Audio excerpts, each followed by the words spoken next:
Halo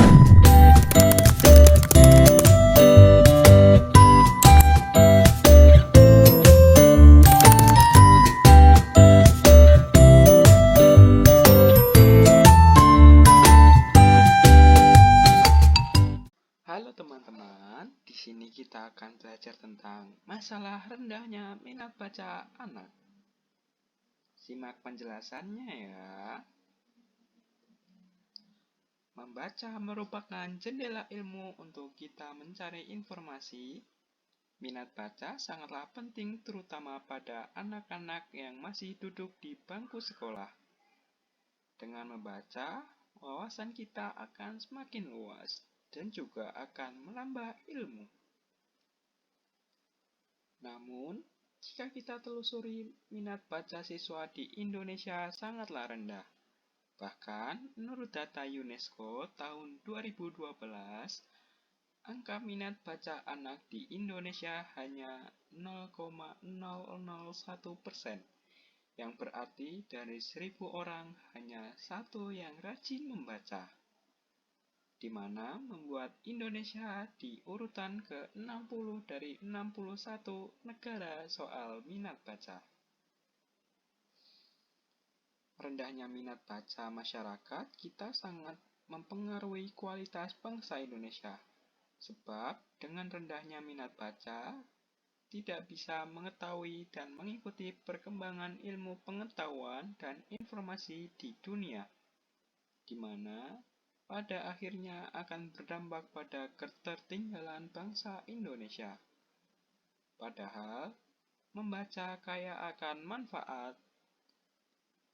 Membaca dapat membantu menjaga otak agar selalu menjalankan fungsinya secara sempurna.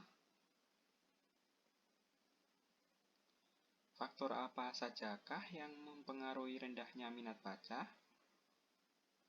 Yang pertama adalah membaca dianggap tidak penting dan membosankan. Yang kedua, perpustakaan sekolah yang belum memadai. Yang ketiga, belum ada kebijakan membaca sejak dini. Yang keempat, kualitas buku di Indonesia masih buruk. Lanjut, apa sajakah sih dampak yang kita dapat ketika minat baca kita rendah? Yang pertama, ada pola pikir menjadi dangkal. Misalnya, menjadi takut bermimpi besar atau bahkan sekedar punya cita-cita tinggi karena kurang wawasan dan keterampilan.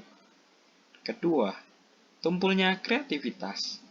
Membaca buku dan bacaan lain membantu memperluas pengetahuan, wawasan, dan keterampilan. Ketiga, membuat pola pikir yang lebih kreatif dan berani mencoba hal baru. Ketiga, kurang wawasan.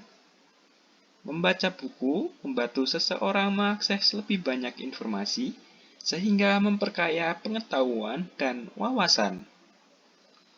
Ketika malas dalam membaca, maka seseorang memiliki wawasan dan pengetahuan yang minim. Yang keempat, kesulitan berkomunikasi secara lisan dan tulisan. Minimnya pembendaharaan kata membuat seseorang kesulitan mengungkapkan apa yang dirasakan dan dipikirkan, baik secara lisan maupun lewat tulisan. Cara mengatasi rendahnya minat membaca. Yang pertama, bacalah buku sesuai dengan minat atau kesukaan. Yang kedua, buatlah rutinitas membaca pada tempat waktu yang nyaman. Yang ketiga, memotivasi diri untuk meningkatkan wawasan. Dan yang keempat, bergabung dengan kelompok baca. Terima kasih telah mengikuti dan menyimak penjelasan di atas. Dan bila ada pertanyaan, bisa ditanyakan di kolom komentar ya.